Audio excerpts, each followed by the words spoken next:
Today we have updates on a brand new My Bloody Valentine film, as well as casting updates for Scream 7. Now let's get into it.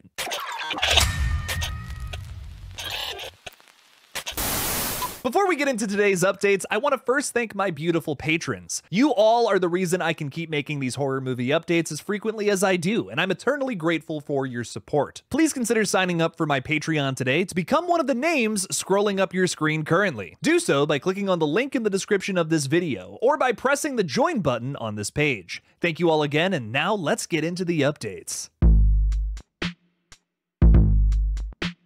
The low-budget Canadian slasher, My Bloody Valentine, is regarded as a horror classic in the modern age. It barely became a franchise in 2009 with a Patrick Lussier-directed remake that sent the original story into the third dimension. Now Bloody Disgusting has just learned that Blumhouse, the same studio behind the most recent Halloween trilogy, is making another new version of the Valentine's Day slasher. Not much is known about this new rendition at the time of recording, but I'm really hoping it's not another remake. I'd much rather see them do a reimagining of the original story, so they don't have any ties to the past. That typically makes the story harder to write and oversaturated with old and new characters alike. Think about all the problems in the most recent Scream and Halloween flicks. Some folks may groan when they hear that Blumhouse is behind a new continuation. Trust me, I get it after watching both Halloween Ends and The Exorcist Believer in theaters, but I'm not immediately turned away by this update. My Bloody Valentine is a smaller franchise that really hasn't had too much experimentation done to it yet. Whether you're a fan of the cult classic remake or the original slashic, the stories are about the same. The remake is basically the same movie with shittier CGI effects and in-your-face 3D kills. It's still pretty good though, and still worth a watch. Blumhouse and the new creatives that tackle this project have a lot of room to come up with their own story, using elements present in the series already. There's a lot that they can play into here with a story revolving around cannibalistic murderous miners. We literally know nothing else about this upcoming flick, but I plan on covering this one close in the future. I really hope Blumhouse just makes one solid entry, opposed to 3 unnecessary sequels like other franchises are slowly stepping into. Here's hoping for the best for the future of Harry Warden.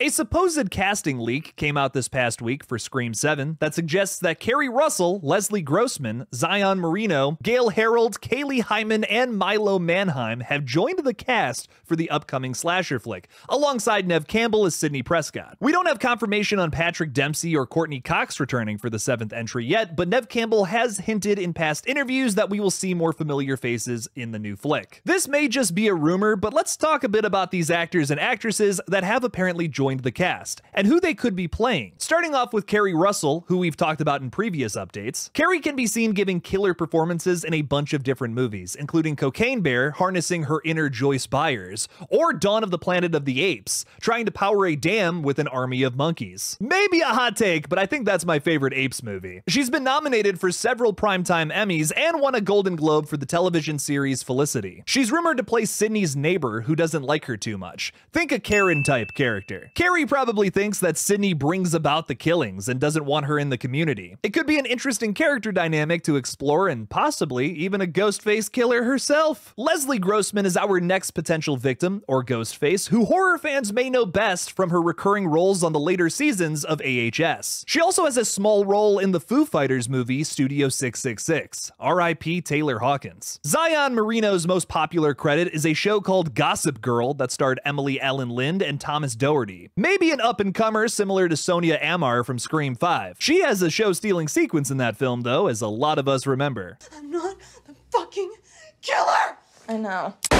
Gail Harold has a bunch of recurring roles on different TV shows, including Queer as Folk and Deadwood. He notably played a white supremacist named Shane on Grey's Anatomy, meaning he could be perfect Ghostface material. Ghostfaces have had disgusting qualities like this in the past. Just think about how misogynistic Stu was towards Tatum. Kaylee Hyman is best known for getting absolutely obliterated by Art the Clown in Terrifier 2. She was the one that got the acid thrown in her face and her heart bitten into by the demonic clown. Let's see if another iconic killer takes her out in Scream 7. And last but not least is Milo Manheim, who has already worked with this studio recently, appearing as Red Herring Ryan in Eli Roth's Thanksgiving. It's also worth mentioning that he plays the lead role in the Disney Channel original franchise, Zombies, that currently has 4 entries. Dude's got that Disney money. From this list, I'm the most suspicious of Gale Harold and Milo Manheim, but of course we don't have character descriptions yet or official confirmation. Your boy will keep you updated for when we do finally have real cast confirmation for these newcomers, and hopefully for legacy characters too. I wouldn't want Courtney Cox to break her streak with consecutively appearing in all of these films. She's the only cast member to do so. One last thing I want to announce before wrapping up today's video is I had the pleasure of seeing In a Violent Nature early, the brand new slasher from IFC Films. I can't talk about it yet, but please check out my spoiler-free review dropping this Monday. A review video containing spoilers will be released Thursday night when the movie drops in theaters. Thank you again to IFC Films for sending me that screener, and I can't wait to tell you guys a bit about this one in just a few days. Make sure you get your tickets now for In a Violent Nature, releasing next weekend in theaters. What did you guys think about today's updates? Which update has you the most excited? Leave old Jake something about it in the comments below.